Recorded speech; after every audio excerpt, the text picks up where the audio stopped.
Ayan, so naito po tayo sa isang palayan kay EPI Philippines at interviewin po natin yung naging farmer partner po natin. Sir, ano pong inyong pangalan, sir? Ako po si Orlando Sarmiento. Ayan, sir. So, kumusta po ang palay nyo? Kayo po ba ay nakapagtanim na ng hybrid o ngayon lang? Ngayon lang, sir. Kumusta po ang pansin nyo dito sa palay? Ay, maganda. Masuwi. Maano siya nung gumamit ako ng Dynamico. Yung product na ginamit nyo dito ay yung Dynamico. Dynamico. Ayan, Dynamico, no? So, dun, sir, sa ibang lugar, napansin namin, nung unang punta namin dito, yung palayan nila, medyo nalubog sa baha. Oo, lalo na yung mga ibang area. Ito po bang palayan nyo ay naglubog din sa baha? O Opo. halos may mga area na malalim na lugar? Meron po. Meron pong may namula na tinamaan ng pasik. O, nung parang kalawang. Oo, kalawang. So, yung unang mga 2 linggo, yung palay nyo, hindi rin halos nasuwi. Oo, wala po. Parang kala mo mamatay na nga eh. Ganun. Oo.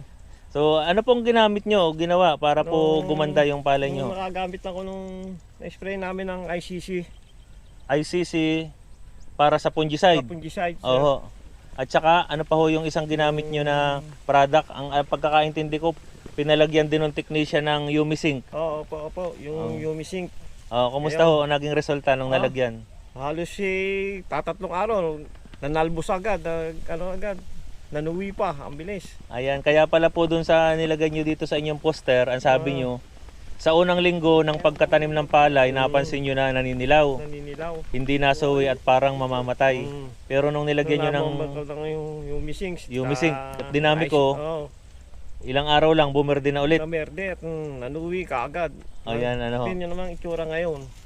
Ito ang napansin ko dun sa palayan nyo pa na isa, no? Kumpara dun sa ibang palay, mayroon tama sila ng bacterial blight. Opo. Oo, pero sa yung variety at ano ho? Siya po hanggang ngayon maberde pa. Oo, maberde. So, hindi siya apektado ng BLB. BLP. Meron namang ilan, pero iilan. Opo.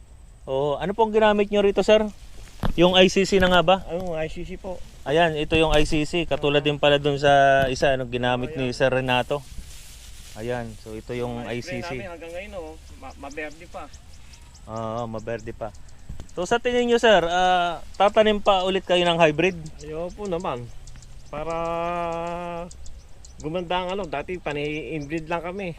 Ngayon nasubukan namin ang mga hybrid at may makabagong teknolohiya. Oo, so ang napalagay dito, Dynamico, Umisync, tsaka ICC. ICC, so 3 produkto dahil kailangan ng palay. Base doon sa paglaki niya, nakita yung mga problema na kailangan solusyonan. Alam niyo po ba, sir, kung anong programa po itong sinalihan nyo? Opo. Ano pong parang pangalan ng programa? Yung hybrid derby. Sino po ang may pakana nitong hybrid derby na ito? Sino po ang pasimuno? LGU. Yan, tama po. Local government o lalo na po ang Department of Agriculture. Opo. Yan. So, sa tingin nyo ba, marirekomenda nyo ito doon sa mga ibang farmer na magkameron din ng hybrid derby sa kanilang lugar? Opo, sana sa inyong lugar magkaroon din ng ganito. Gaano po kalawak itong lugar na pinag-hybrid derbyhan? 40 hectares to. Grabe So, napakalaki. Yan, 40 hectares. Meron pa ho ba kayong naisabihin sa mga farmer natin na gumagamit o gustong mag-hybrid at gumamit ng mga fertilizer na commercial o ano? Ang ko lang sa mga farmers namin, ituloy-tuloy natin ang pagtanim ng hybrid at nung madagdagan naman ang ating ani, miski mababa ang presyo, nagdagdag ani naman. Ayan Yung pong produkto naman na Dynamico na ginamit dito, maire-recommend nyo rin ba? Mas lalo ng ang Dynamico ang ating subukan. Yung Dynamico ho kasi ay yan po ay mataas ang phosphorus content. Pampasuwi ho ng palay at meron ding nitrogen na pampaberde naman. At meron ding zinc. Yan, at boron, kaya yung palay makikita nyo, iba ang kalidad. So pakita ko lang sa inyo yung katapat na variety, sir. Ito yung variety, same variety. Ito yung may Dynamico. Ilipat lang natin bigla. Ayan. So ito yung palay naman na ibang entry o ibang produkto ang ginamit, dito makikita natin talaga may mga tama siya ng bacterial blight at medyo mas marami siya. Ayan po. Pero yung iba naman wala, kaya okay din. Pero pag ililipat natin dun sa dinamiko, ayan. So, meron din ilan, pero mas malimit yung maberde. Stem borer sir, meron ding stem borer. So bakit sa tingin niyo sir may mga stem borer ang mga palaya natin ngayon? Eh, para sa panahon na rin. Miski lahat nag-spray yan, nag-ano eh. Meron pa rin, ganong ulan init. Oo. So yung timing sir ano? Oo, time ano na rin.